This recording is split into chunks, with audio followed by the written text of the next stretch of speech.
हिकमतें जिन पर अमल करने से आपको ज़हनी सुकून मिलेगा। एतमाद की इंतहा ये है कि जब लोग आपका मजाक उड़ाएं तो आप खामोश रहें, क्योंकि आप जानते हैं कि आप कौन हैं और वो कौन है। दूसरी ये, खामोश लोग या तो बड़े गम के हामिल होते हैं या बड़े ख्वाब के। तीसरी ये, आपने ये दुनिया नहीं बनाई ताकि दूसरों पर अपनी शराइत मुसल्लत करें। पहले खुद को दुरुस्त करें ताकि आप दूसरों के लिए मिसाल बन सकें। फिर उनसे मौका तवक्को करें कि वो आपके जैसे होंगे। चौथी है, जाहिलों से बहस करना पानी पर नक्श बनाने के मुतरादिफ है। चाहे आप कितनी भी मेहनत करें, कुछ हासिल नहीं होगा।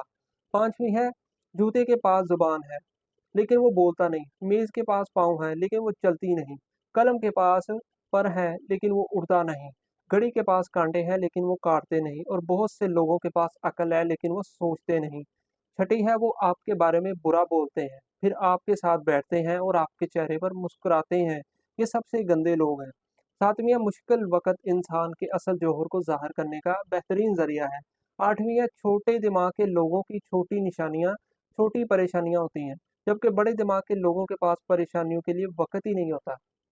नौवीं है, ऐसे शख्स के करीब ना रहें जो आपको खुश करता हो, बल्कि ऐसे शख्स के करीब रहें जो सिर्फ़ आपके साथ खुशी महसूस करता हो। 10वीं है, लोग लहरों की मानिंद हैं, अगर आप उनके साथ चलें तो वो आपको डुबो देंगे, और अगर उनकी मुखालफत करें तो वो आपको थका देंगे। 11वीं है, मैं नहीं जानता कामयाबी का राज़ क्या है, लेकिन नाकामी का राज़ सबको खुश करने की कोशिश करना है। 12वीं है, मैं अपने मकसद को हासिल करने के लिए पुरअज़म हूँ, तो या तो मैं कामयाब होऊँगा या मैं कामयाब होऊँगा या मैं कामयाब होऊँगा। 13वीं है, अगर बोलने की नेमत ना होती तो हम सब बहुत से लोग पागल हो जाते। 14वीं है, सबसे अहम, खुद को कंजूसों की फहरिस्त से निकाल दें और खातमुन नबीयीन पर दरूद भेजें।